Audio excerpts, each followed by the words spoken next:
I am the Tofu Golem. Please enjoy the video.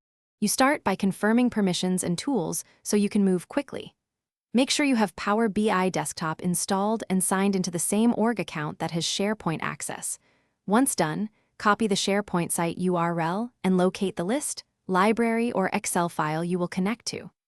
Open Power BI Desktop, choose Get Data, and select SharePoint Online List or SharePoint folder depending on your source. This gets you into the Import dialog, where you'll paste the site URL and proceed to authentication.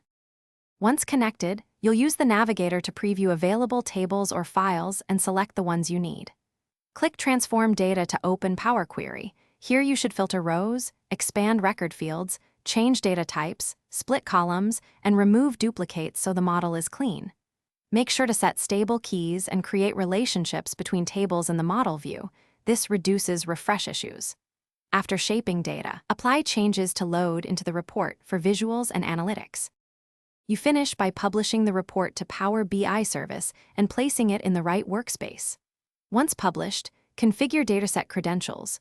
Use OAuth for SharePoint Online and install an on-prem gateway only if files live behind your firewall. Schedule refreshes and test manually. Make sure credentials are valid and privacy levels match. If refresh fails, re-authenticate the connection, inspect gateway logs or dataset error messages, and verify that the SharePoint URL.